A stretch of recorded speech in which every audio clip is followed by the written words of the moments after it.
The Gift of the Magi is a short story of O. Henry. Its main theme is love, sacrifice, and generosity. Students, നമ്മുടെ first മൊഡ്യൂളിലെ first ചാപ്റ്ററാണ് the gift of the Magi എന്നുള്ളത്. അതിൻ്റെ സമ്മറിയാണ് ഇവിടെ തരുന്നത്. മെജായ് എന്ന് പറയുന്നത് ആരാണ്? The scholars or the wise men who visited Jesus Christ at the time of his birth. അല്ലേ, ക്രിസ്തുവിൻ്റെ ജനന സമയത്ത് അദ്ദേഹത്തിനെ വിസിറ്റ് ചെയ്തിട്ടുള്ള വൈസ് മെൻ ആണ്, അല്ലെങ്കിൽ സ്കോളേഴ്സ് ആയിട്ടുള്ള ആളുകളാണ് മെജായ് എന്നറിയപ്പെടുന്നത്. അവർ അന്ന് ഫസ്റ്റ് ആ ഒരു ഗിഫ്റ്റ് കൊടുക്കുക എന്നുള്ള ഒരു ആർട്ട് കൊണ്ടുവന്ന ആളുകളാണ് ആ മെജൈസ് എന്നാണ് കൺസിഡർ ചെയ്യുന്നത്. ക്രിസ്തു ജനിച്ചതുമായിട്ട് റിലേറ്റ് ചെയ്തിട്ടാണ് അദ്ദേഹത്തിന് ഗിഫ്റ്റ് കൊണ്ടുവന്നിരിക്കുന്നത്. അതിൻ്റെ ഓർമ്മയ്ക്കാണ് ക്രിസ്മസിന് നമ്മൾ യൂറോപ്യൻ കൺട്രീസിലൊക്കെ എന്ത് ചെയ്യുന്നത്, ഗിഫ്റ്റുകൾ കൈമാറുന്നത്. ഇവിടെയും നമ്മുടെ ഷോർട്ട് സ്റ്റോറിയിൽ എന്താണ്, രണ്ട് കപ്പിളാണ് അതിലെ മെയിൻ ക്യാരക്ടേഴ്സ്. അവരെന്ത് ചെയ്യുന്നതാണ്, പരസ്പരം ഗിഫ്റ്റ് കൊടുക്കാൻ വേണ്ടി സ്ട്രഗിൾ ചെയ്യുന്നതാണ്. പരസ്പരം അവരവരുടെ സ്നേഹം മറ്റൊരാളോട് പ്രകടിപ്പിക്കുന്നത് ഒരു ഗിഫ്റ്റ് കൊടുത്തിട്ടാണ്. പക്ഷെ അതിനു വേണ്ടി അവർ സ്ട്രഗിൾ ചെയ്യുന്നതാണ് ഈ സ്റ്റോറിയിലുള്ളത്. അതുകൊണ്ട് തന്നെ പക്ഷെ ആ ഒരു ഗിഫ്റ്റ് എന്താവുന്നില്ല, രണ്ടുപേർക്കും യൂസ്ഫുൾ ആവുന്നില്ല. പക്ഷെ എന്നാലും അവരുടെ ആ ഗിഫ്റ്റ് കൊടുക്കുന്ന ആ ഒരു ഇതിനെ നമ്മുടെ ഓതർ എന്തായിട്ടാണ് കാണുന്നത്, മെജൈസിൻ്റെ ഗിഫ്റ്റ് കൊടുക്കലുമായിട്ടാണ് താരതമ്യപ്പെടുത്തിയിരിക്കുന്നത്. നമ്മുടെ ഇതിൻ്റെ ലെസണിൻ്റെ ഓതറിൻ്റെ പേരാണ് ഒ. ഹെൻറി എന്നുള്ളത്. ഇതിൻ്റെ ജോൺട്രി എന്ന് പറയുന്നത് ഷോർട്ട് സ്റ്റോറിയാണ്. ഇത് ഏത് സെക്ഷനിൽ പെടുന്നതാണ്? ഷോർട്ട് സ്റ്റോറി സെക്ഷനിൽ വരുന്നതാണ്. ഇതിൻ്റെ theme love, sacrifice and generosity. അതാണ് നമ്മുടെ ലെസൻ്റെ മെയിൻ ആയിട്ടുള്ള കാര്യങ്ങൾ. ഇതിലെ മെയിൻ ക്യാരക്ടേഴ്സ് ആരാണെന്ന് നോക്കാം. Della Dillingham Young and Jim Dillingham Young are the main two characters of this short story.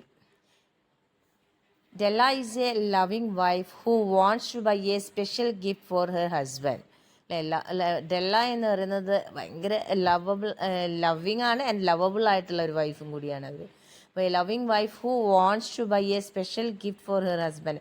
അവൾക്ക് അവളുടെ ഭർത്താവിന് ഗിഫ്റ്റ് കൊടുക്കണം. സാധാരണ കൊടുക്കുന്ന ഗിഫ്റ്റ് എന്നല്ല, എങ്ങനെയുള്ളതായിരിക്കണം, കുറച്ചും കൂടി ഹസ്ബൻഡിന് എന്തെങ്കിലും യൂസ്ഫുൾ ആവുന്ന രീതിയിലുള്ള, എന്നാൽ കുറച്ച് വാല്യുബിൾ ആയിട്ടുള്ള ഗിഫ്റ്റ് തന്നെ കൊടുക്കാനാണ് അവൾ ആഗ്രഹിച്ചിരുന്നത്.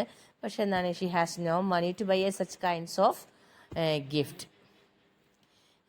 Then the other character is Jim Young or Jim Dillingham Young, a caring husband who also wants to give something meaningful to Della. അദ്ദേഹത്തിനും എങ്ങനെ തന്നെയായിരുന്നു, ഡെല്ലയെ പോലെ തന്നെ തൻ്റെ വൈഫിന് യൂസ്ഫുൾ ആയിട്ടുള്ള എന്തെങ്കിലും കൊടുക്കണമെന്ന് ആഗ്രഹമുണ്ടായിരുന്ന ആളായിരുന്നു ജിം യങ്ങും. ഇതിൻ്റെ സെറ്റിംഗ് എങ്ങനെയാണെന്ന് നോക്കാം. A small modest apartment during Christmas time. ഈ കഥ നടക്കുന്നത് ന്യൂയോർക്ക് സിറ്റിയിലെ ഒരു ചെറിയ ആൻഡ് മോഡസ്റ്റ് ആയിട്ടുള്ള ഒരു അപ്പാർട്ട്മെൻറ്റിലാണ് നടക്കുന്നത്. ഇതൊരു ക്രിസ്മസ് ടൈമിലാണ് ഈ സ്റ്റോറി നടക്കുന്നത്. The story takes place in the early 900s. 1900 ബിഗിനിങ്ങിലാണ് ഈ സ്റ്റോറി നടക്കുന്നതായി പറയുന്നത്.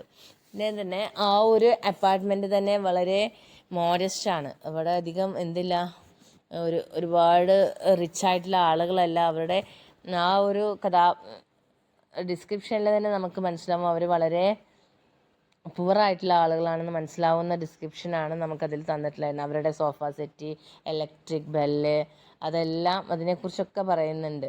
അവിടെയൊക്കെ അവരുടെ ആ ഒരു പോവർട്ടി എടുത്തു കാട്ടുന്ന രീതിയിലുള്ള ഡിസ്ക്രിപ്ഷനാണ് അതിൽ ഉണ്ടായിട്ടുള്ളത്. നമുക്ക് നോക്കാം സമ്മറി എന്താണെന്നുള്ളത്.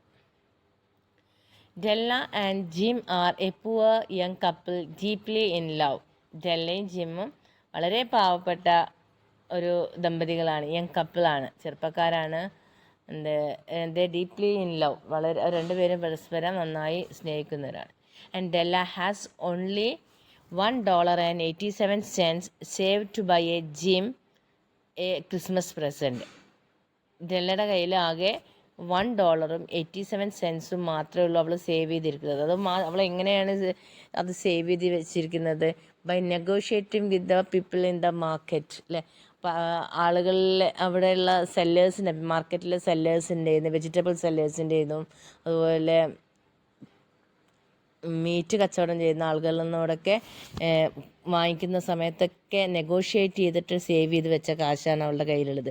ആൻഡ് സേവ് ടു, അവൾ എന്തിനു വേണ്ടിയിട്ടാണ് അത് ചെയ്തിട്ടുണ്ടായിരുന്നത്? To buy a Jim a Christmas present or nice Christmas present for her husband. അവളുടെ ഹസ്ബൻഡിന് വേണ്ടി നല്ലൊരു ഗിഫ്റ്റ് വാങ്ങിക്കാൻ വേണ്ടിയിട്ടായിരുന്നു അവളത് സേവ് ചെയ്ത് വെച്ചിരുന്നത്. And Jims most prized possession is his gold watch and Della's is her long beautiful hair.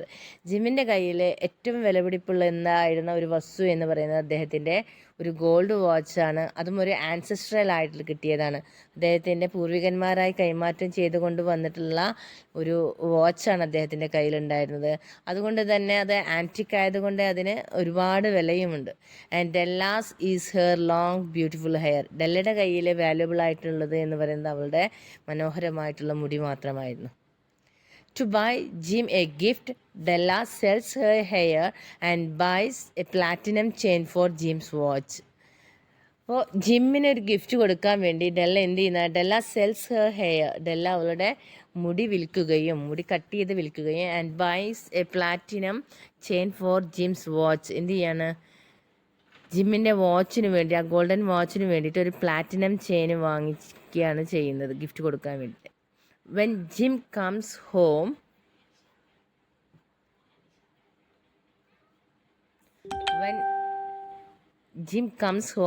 he is surprised to see Della's short hair because he has sold his watch to buy her a set of beautiful hair combs.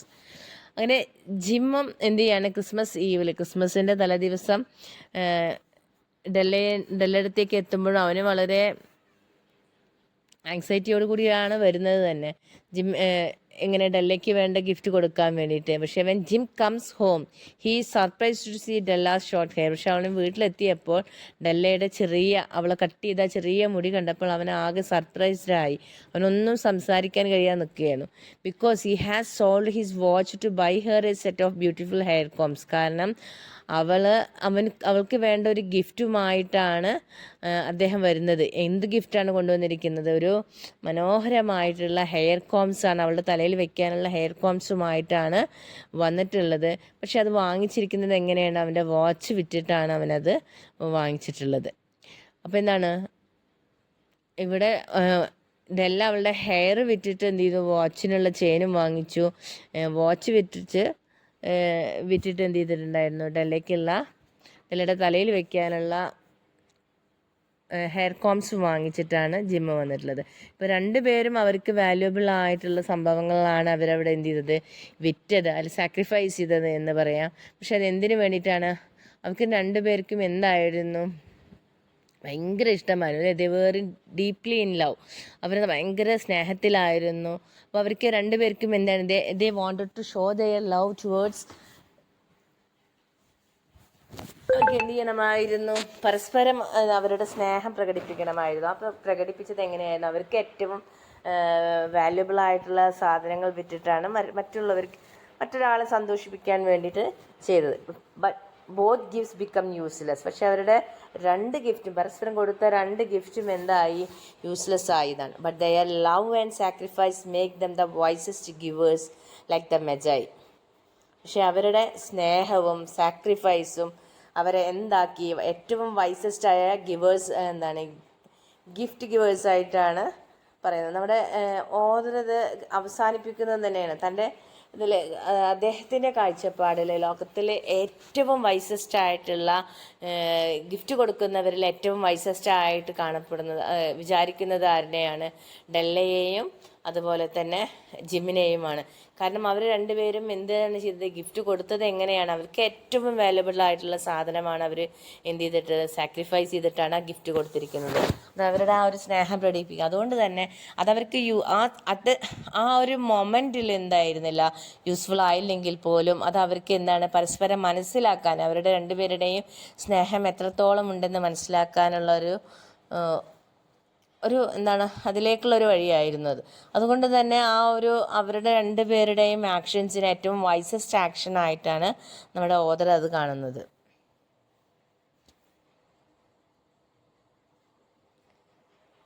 അപ്പോൾ നമുക്ക് എക്സാമിന് നമ്മുടെ theme എന്താണെന്ന് ചോദിക്കാറുണ്ട്. ഇതിലെ main theme എന്താണ്, ഈ സ്റ്റോറിയിലെ main theme എന്താണ്? Love and sacrifice. ഒന്ന് സ്നേഹവും ആ സ്നേഹത്തിന് വേണ്ടി വാല്യുബിൾ ആയിട്ടുള്ള എന്തെങ്കിലും സാക്രിഫൈസ് ചെയ്യുക എന്നതാണ്. True love means giving selflessly എന്നാണ് പറയുന്നത്. ശരിക്കുള്ള യഥാർത്ഥ സ്നേഹം എന്ന് പറഞ്ഞാൽ എന്താണ്? നമ്മൾ നമ്മളെയൊക്കെ മറന്ന് നമ്മളെ സ്വാർത്ഥതയൊക്കെ വിട്ടിട്ട് എന്ത് ചെയ്യുക, മറ്റുള്ളവർക്ക് കൊടുക്കുക എന്നുള്ളതാണ് ട്രൂ ലവ് എന്നാണ് അദ്ദേഹം പറയുന്നത്. ദെൻ ഇതിലെ വേറൊരു തീം എന്ന് പറയുന്നത് ഐറണിയാണ്, വൈരുദ്ധ്യാത്മകതയാണ് അല്ലേ. ചെയ്യുന്ന ഒരു പ്രവൃത്തി ചെയ്യുന്നതോ പറയുന്നതോ ഒരു കാര്യത്തിന് വേണ്ടിയിട്ടായിരിക്കാം, പക്ഷെ നടക്കുന്നത് നേരെ ഓപ്പോസിറ്റ് ആകുമ്പോഴാണ് നമ്മൾ അതിന് ഐറണി എന്ന് പറയുന്നത്. അപ്പോൾ both gifts become useless at the act shows deep affection അല്ലെ. രണ്ടുപേർക്ക് മറ്റുള്ള ആളുകൾക്ക് ഉപയോഗപ്പെടുന്നോട്ടെ എന്ന് വിചാരിച്ചിട്ടാണ്. മറ്റേ ജെല്ല കരുതി ജിമ്മിന് എന്ത് ചെയ്യണം, വാച്ച് നോക്കിയിട്ട് അവൾ പറയുന്നുണ്ട്, ഒരു 100 times എങ്കിലും ഇനി ജിമ്മിന് വാച്ച് നോക്കി സമയം നോക്കാലോ എന്നാണ്. അവനക്കതിന് ആ ഒരു ചെയിൻ ഉപയോഗപ്പെടുമല്ലോ എന്ന് കരുതി. അതേസമയം അവളുടെ ആഗ്രഹമായിരുന്നു തലയിൽ മനോഹരമായ ഒരു ക്ലിപ്പ് വേണമെന്നുള്ളത്. അവിടെ എന്ത് ചെയ്തു, അത് കൊടുക്കാൻ അത് അവൾക്ക് ഉപയോഗപ്പെടുമല്ലോ എന്ന് കരുതിയിട്ടാണ് അദ്ദേഹം അതും വാങ്ങിച്ചത്. പക്ഷെ രണ്ടുപേരും രണ്ട് സംഭവങ്ങളും എന്ത് ചെയ്തിട്ടാണ്, വിറ്റിട്ടാണ് അത് കൊടുത്തത്. അതുകൊണ്ട് തന്നെ ആ ഒരു മൊമെൻ്റിൽ അതെന്താ യൂസ്ലെസ് ആയിരുന്നു. പക്ഷെ അത് എന്തിലേക്കുള്ളതായിരുന്നു? അത് അവരുടെ സ്നേഹം, ആ ഒരു ഡീപ്പ് എഫെക്ഷനെയാണ് അവിടെ കാണിക്കുന്നത്. ദെൻ വാല്യൂ ഓഫ് ഗിവിങ് എന്നുള്ളതാണ് അനദർ തീം ഇതല്ലേ. The thought behind a gift is more valuable than its price അല്ലേ. നമ്മൾ ഒരു ഗിഫ്റ്റ് കൊടുക്കുമ്പോൾ അതിന് പിന്നിലുള്ള മോട്ടീവ് എന്താണ്, അതിന് പിന്നിലുള്ള ചിന്ത എന്താണ് എന്നുള്ളതാണ് ഇതിനേക്കാൾ ആ ഒരു ഗിഫ്റ്റിൻ്റെ പിന്നിലെ വിലയേക്കാൾ, ആ ഗിഫ്റ്റിൻ്റെ വിലയേക്കാൾ ഇമ്പോർട്ടൻസ് കൊടുക്കേണ്ടത് എന്തിനാണ്, അതിന് പിന്നിലുള്ള ഒരു തോട്ടാണ്, എന്തിനാണ് അത് കൊടുത്തിട്ടുള്ളത് എന്നുള്ള ആ ഒരു തോട്ടാണ് വാല്യുബിൾ എന്നും കൂടിയാണ് ഇതിലൂടെ കാണിക്കുന്നത്.